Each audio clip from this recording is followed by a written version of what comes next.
ministro, mas quando o senhor fala que assinaria novamente o AI-5, que torturou, que matou, que tirou a liberdade de muitos brasileiros, isso não é um perigo, inclusive, ministro? Porque tem gente que está defendendo esse AI-5 agora no Brasil. Né? Cara, mas são os idiotas, porque não sabem o que acontece. Quando se assinou o AI-5, chamou de idiota? o que se imaginava era o seguinte, que o habeas corpus era para proteger o cidadão e não para matá-lo. Então, é preciso conhecer a história. Ele está me chamando de idiota. Eu aconselho vocês na nossa cara. a lerem os editoriais nas vésperas do AI-5, nos grandes periódicos nacionais.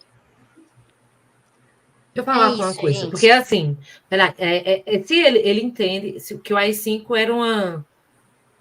era um ato institucional de repressão. Se é de repressão, é porque vai existir violência.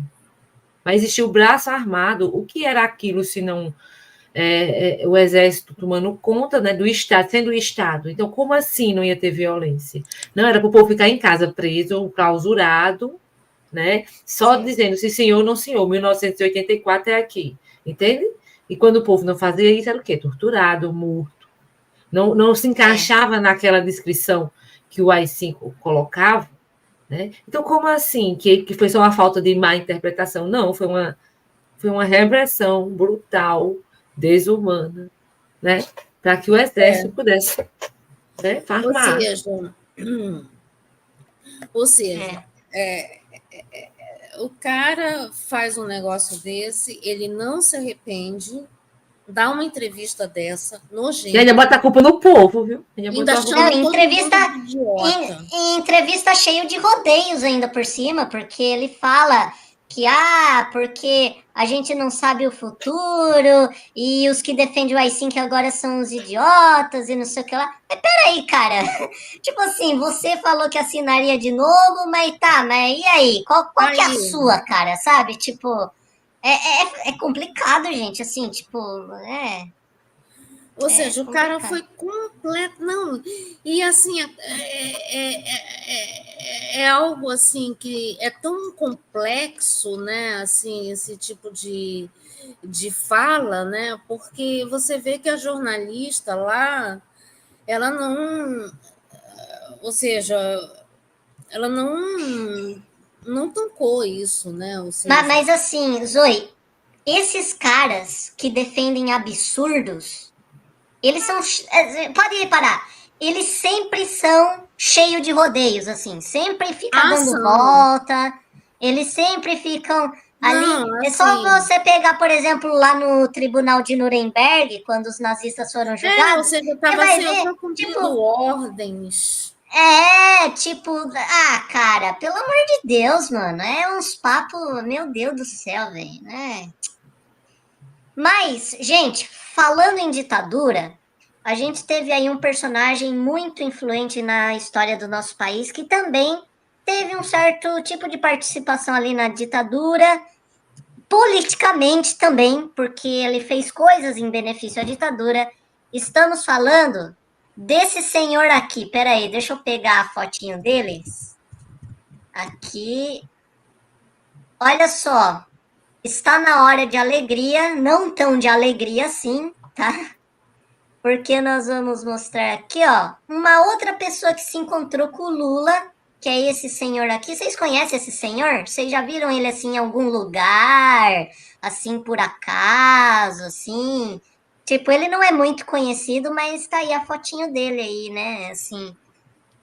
E aí, a Central dos Trabalhadores e Trabalhadoras do Brasil, CTB, no site deles, eles publicaram um artigo a respeito da relação do Silvio Santos com a ditadura militar, né? E aí ele fala, né, que a história mostra que o Silvio Santos com militares para manter vida e negócios, entenda, né? Então, deixa eu aumentar aqui um pouquinho o texto para nós entender melhor essa história. Vamos lá. Silvio Santos, um dos mais icônicos apresentadores da televisão brasileira, manteve uma relação próxima com a ditadura militar, regime político que governou o Brasil entre 64 e 85, segundo historiadores, para manter-se vivo e continuar nos negócios. Foi durante o período de repressão que o empresário construiu e expandiu seu império midiático, beneficiando-se de concessões de canais de TV concedidas pelo governo. O apresentador morreu no sábado, dia 17, no Hospital Israelita Albert Einstein, em São Paulo, em decorrência de uma broncopneumonia após infecção por influenza H1N1. A informação foi confirmada pela unidade de saúde.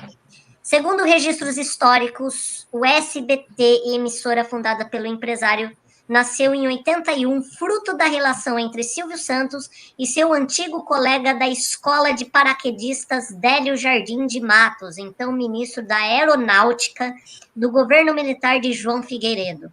Abre aspas. Figueiredo me deu a televisão, admitiu em entrevista em 2018, em referência ao último presidente do regime militar. Silvio Santos também fazia manifestações explícitas de apoio aos presidentes militares e seus ministros. Assim, eu não sei se vai falar aí, mas vale destacar que antes do Silvio Santos ter a concessão lá do SBT, ele também ele fez parte da Globo durante um tempo. E na Globo ele já começou com essas articulações ali, né? E inclusive ele tinha na própria Globo, o domingo todo era dele. Nossa, Ele só parava na hora dos Trapalhões e depois no Fantástico.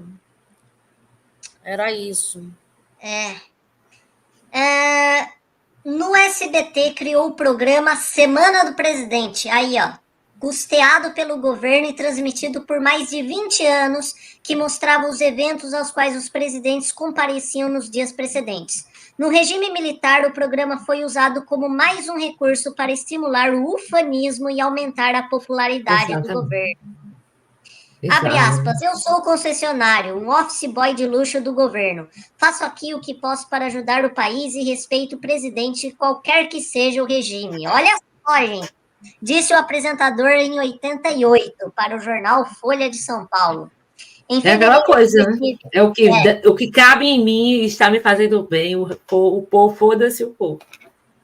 E aí a gente vai entrar numa questão, gente, que nós da esquerda radical, a gente sempre bate nessa tecla, mas é importante reforçar. Tudo é lucro, porque é isso que é o capitalismo. O capitalismo o único objetivo dele é lucro. Só isso. O Silvio Santos queria o quê? Lucro. Só isso, gente. Entendeu? Quer dizer, só isso, né? Mas é assim, pô, meu. Mano. Não, agora o máximo é que o Silvio Santos, ele... Assim, daí você pega, assim, por exemplo...